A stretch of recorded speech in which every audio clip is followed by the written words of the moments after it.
दोस्तों, स्वागत है आपके अपने चैनल सक्सेस मास्टर में। आज हम हिंदी के 25 क्वेश्चनों की प्रैक्टिस करेंगे। ये क्वेश्चन आपके 3.0 एग्ज़ाम के लिए बहुत ही इम्पोर्टेंट हैं और साथ ही साथ स्टेट एग्ज़ाम के लिए भी अनिवार्य हैं। तो चलिए शुरू करते हैं। हमारा पहला क्वेश्चन है, क्वेश्चन नंबर 1 है, भारतीय संविधान में हिंदी भाषा की लिपि स्वीकार की गई है। इनमें से कौन सी लिपि भारतीय संविधान में हिंदी भाषा के लिए स्वीकार की गई है? ऑप्शन ए कुटिल लिपि, बी देवनागरी लिपि, सी गुरुमुखी या डी ब्राह्मी लिपि। तो इस क्वेश्चन का राइट आंसर हो जाएगा ऑप्शन बी देवनागरी लिपि। भारतीय संविधान में हिंदी भाषा के लिए देवनागरी लिपि ही स्वीकार की गई है। चलिए हम अपने अगले क्वेश्चन पे चलते हैं। हमारा अगला क्वेश्चन है, क्वेश्चन नंबर 2, राजभाषा अधिनियम 1976 के अनुसार हिंदी प्रयोग की दृष्टि से देश के राज्यों को कितनी श्रेणियों में विभाजित किया गया है? ऑप्शन ए 7 श्रेणियों में, ऑप्शन बी 4 श्रेणियों में, ऑप्शन सी 3 श्रेणियों में या ऑप्शन डी 5 श्रेणियों में। तो इस क्वेश्चन का राइट आंसर हो जाएगा ऑप्शन सी 3 श्रेणियों में। हिंदी भाषा अधिनियम के अनुसार हिंदी को प्रयोग की दृष्टि से 3 श्रेणियों में विभाजित किया गया। चलिए हम अपने अगले क्वेश्चन पे चलते हैं। हमारा अगला क्वेश्चन है, क्वेश्चन नंबर 3, देवनागरी को किससे मान्यता प्राप्त है? देवनागरी लिपि को किसने मान्यता दी है? एक ही क्वेश्चन को बार बार कई तरीकों से पूछा जाता है। ऑप्शन ए संविधान द्वारा, ऑप्शन बी प्रधानमंत्री द्वारा, ऑप्शन सी मुख्यमंत्री द्वारा या ऑप्शन डी लोकसभा अध्यक्ष द्वारा। तो इस क्वेश्चन का हमारा राइट आंसर हो जाएगा ए संविधान द्वारा। देवनागरी लिपि को संविधान द्वारा मान्यता प्राप्त है, भारत के संविधान द्वारा मान्यता प्राप्त है। चलिए हम अपने अगले क्वेश्चन पे चलते हैं। हमारा अगला क्वेश्चन है, क्वेश्चन नंबर 4, नामवर सिंह ने अधिकांश क्या लिखा है? नामवर सिंह मुख्य रूप से क्या लिखते थे? ऑप्शन ए कविता, ऑप्शन बी कहानी, ऑप्शन बी संस्मरण या डी आलोचना। तो नामवर सिंह मुख्यतः आलोचना लिखते थे। नामवर सिंह एक आलोचक थे जिन्होंने आलोचनात्मक ग्रंथ लिखे हैं। उनके अधिकतम ग्रंथ आलोचनात्मक होते थे। उनकी प्रमुख कृतियां हैं कविता के नए प्रतिमान, छायावाद, वाद विवाद संवाद और इतिहास और आलोचना। तो इस क्वेश्चन का राइट आंसर ऑप्शन डी हो जाएगा। चलिए हम अपने अगले क्वेश्चन पे चलते हैं। हमारा अगला क्वेश्चन, क्वेश्चन नंबर 5 है, हिंदी भाषा किस लिपि में लिखी जाती है? ए कुटिल लिपि, बी देवनागरी, सी खरोष्टी या डी गुरुमुखी। तो इस क्वेश्चन का राइट आंसर ऑप्शन डी हो जाएगा। हिंदी भाषा की लिपि देवनागरी है। चलिए हम अपने अगले क्वेश्चन पे चलते हैं। हमारा अगला क्वेश्चन है, लिपि किसे कहते हैं? बोलने के तरकीब को, ऑप्शन ए बोलने की तरकीब को, ऑप्शन बी चित्रों को, ऑप्शन सी लिखित ध्वनि संकेतों को या ऑप्शन डी अंकित करने को। तो ये क्वेश्चन प्रायः ये बहुत ही इम्पोर्टेंट क्वेश्चन है, अक्सर एग्जाम में पूछा गया है। तो इस क्वेश्चन का राइट आंसर ऑप्शन सी हो जाएगा। लिपि लिखित ध्वनि के संकेतों को कहा जाता है। चलिए हम अपने अगले क्वेश्चन पे चलते हैं। हमारा अगला क्वेश्चन है, क्वेश्चन नंबर 7 है। क्वेश्चन नंबर 7, 1995 में गठित राजभाषा आयोग ने हिंदी प्रसार की कितनी सिफारिशें की हैं? Option A 7, option B 10, option C 12 या डी ऑप्शन डी 19। तो 1995 में गठित राजभाषा आयोग ने हिंदी प्रचार प्रसार की 19 सिफारिशें की हैं। तो इस क्वेश्चन का राइट आंसर ऑप्शन डी हो जाएगा। इस क्वेश्चन का राइट आंसर ऑप्शन डी हो जाएगा। 19 प्रकार की सिफारिशें हिंदी राजभाषा आयोग द्वारा हिंदी के प्रचार प्रसार के लिए की गई। चलिए हम अपने अगले क्वेश्चन पे चलते हैं। हमारा अगला क्वेश्चन है, क्वेश्चन नंबर 8, नई कहानी आंदोलन से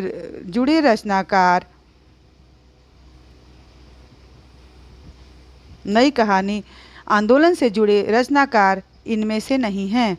option A Mohan Rakesh, option B Rajendra Yadav, C Kamleshwar या डी केदारनाथ अग्रवाल। तो इस क्वेश्चन का राइट आंसर ऑप्शन डी हो जाएगा। ऑप्शन डी इस क्वेश्चन का राइट आंसर हो जाएगा। केदारनाथ अग्रवाल प्रगतिवाद से जुड़े कवि हैं और मोहन राकेश, राजेंद्र यादव और कमलेश्वर नई कहानी आंदोलन से जुड़े हैं। चलिए हाँ, तो इस क्वेश्चन का right answer option D Kedarnath Agarwal हो जाएगा। चलिए हम अपने अगले क्वेश्चन पे चलते हैं। हमारा अगला क्वेश्चन है क्वेश्चन नंबर 9। प्राचीन भारतीय सिक्कों पर कौन सी लिपि अंकित है? ए शारदा लिपि, बी पारसी लिपि, सी ब्राह्मी लिपि या डी कोंकणी लिपि। तो इस क्वेश्चन का राइट आंसर ऑप्शन सी हो जाएगा। प्राचीन भारतीय सिक्कों पर ब्राह्मी लिपि अंकित है। चलिए हम अपने अगले क्वेश्चन पे चलते हैं। Question number 10। देवनागरी लिपि को संवैधानिक मान्यता किसने प्रदान की? ऑप्शन ए भारत के साली सीटर ने, ऑप्शन बी प्रधानमंत्री ने, ऑप्शन सी मुख्य न्यायाधीश ने या ऑप्शन डी संविधान ने। तो इस क्वेश्चन का राइट आंसर ऑप्शन डी हो जाएगा। वैज्ञानिक देवनागरी लिपि को संवैधानिक मान्यता हमारे संविधान ने दी है। चलिए हम अपने अगले क्वेश्चन पे चलते हैं। हमारा अगला क्वेश्चन है क्वेश्चन नंबर 11। देवनागरी लिपि में कितने वर्ण मान्य हैं? इनमें से देवनागरी लिपि में कितने वर्ण मान्य हैं? ए 48, बी 50, सी 44 या डी 40। तो इस क्वेश्चन का राइट आंसर ऑप्शन ए हो जाएगा। देवनागरी लिपि में 48 वर्ण मान्य है। चलिए हम अपने अगले क्वेश्चन हमारा अगला क्वेश्चन नंबर 12 है। आचार्य रामचंद्र शुक्ल मूलतः हैं। इनमें से आचार्य रामचंद्र शुक्ल मूलतः क्या लिखते थे? क्या वो एक कवि हैं, कहानीकार हैं, सी उपन्यासकार हैं या डी आलोचक हैं? तो आचार्य रामचंद्र शुक्ल मूल रूप से एक आलोचक हैं। इनके प्रमुख आलोचनात्मक ग्रंथ हैं काव्य में रहस्यवाद, रसमीमांसा, गोस्वामी तुलसीदास और जायसी ग्रंथावली की भूमिका। तो आचार्य रामचंद्र शुक्ल मुख्य रूप से एक आलोचक हैं।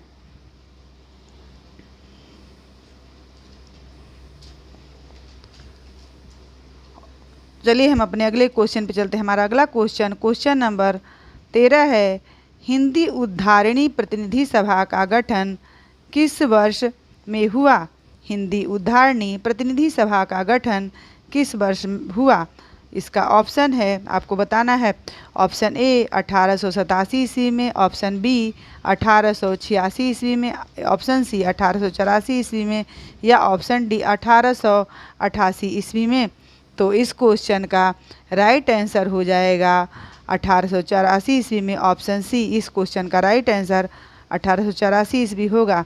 हिंदी उद्धारिणी प्रतिनिधि सभा का गठन 1884 ईस्वी में हुआ था। चलिए हम अपने अगले क्वेश्चन पे चलते हैं। हमारा अगला क्वेश्चन है क्वेश्चन नंबर 14। घनानंद का जन्म कब हुआ था? किस सन 1746 ईस्वी में या 1746 ईस्वी में या संवत 1746 ईस्वी में या सन 1846 ईस्वी में या संवत 1846 ईस्वी में? तो इस क्वेश्चन का राइट आंसर हो जाएगा ऑप्शन बी। घनानंद का जन्म संवत 1746 ईस्वी में हुआ। चलिए हम अपने अगले क्वेश्चन पे चलते हैं।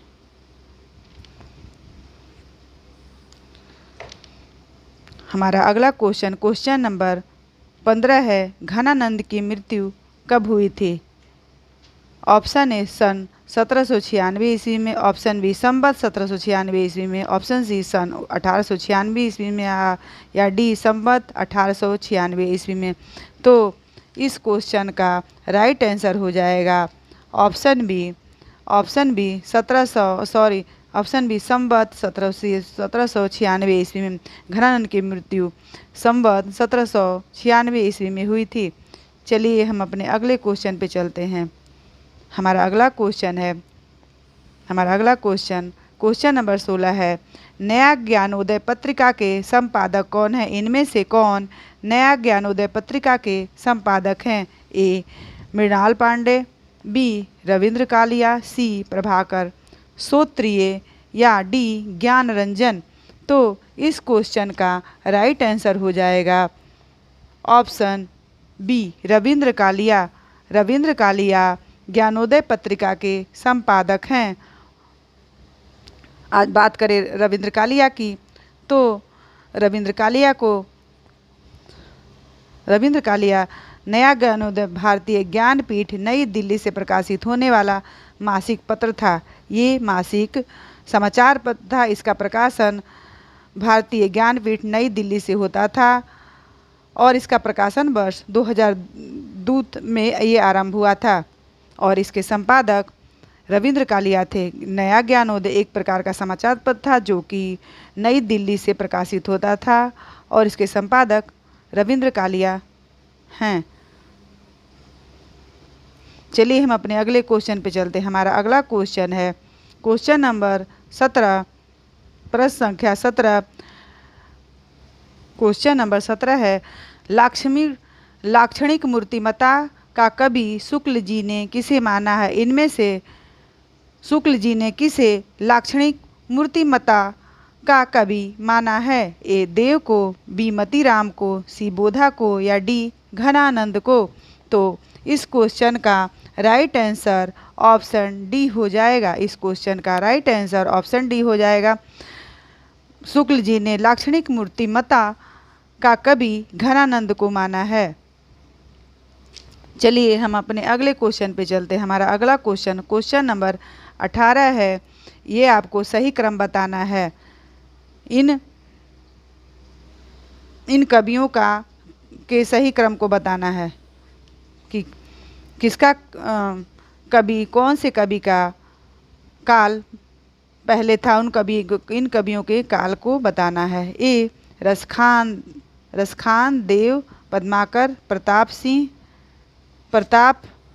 शाही, बी देव पद्माकर प्रताप शाही रसखान, सी पद्माकर रसखान देव प्रताप शाही या डी प्रताप शाही देव रसखान या पद्माकर? तो इस क्वेश्चन का राइट आंसर हो जाएगा ऑप्शन बी। ऑप्शन बी इस क्वेश्चन का राइट आंसर हो जाएगा। सबसे पहले देव कवि आए थे, फिर पद्माकर, फिर प्रताप सिंह और फिर अंत में रसखान। तो ये सब रीतिकालीन कवि हैं। ये सब कवि रीतिकालीन कवि हैं।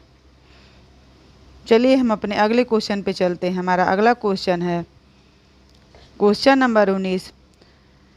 इन कवियों के सही कालक्रम को बताइए। आपको इन कवियों के सही कालक्रम को बताना है।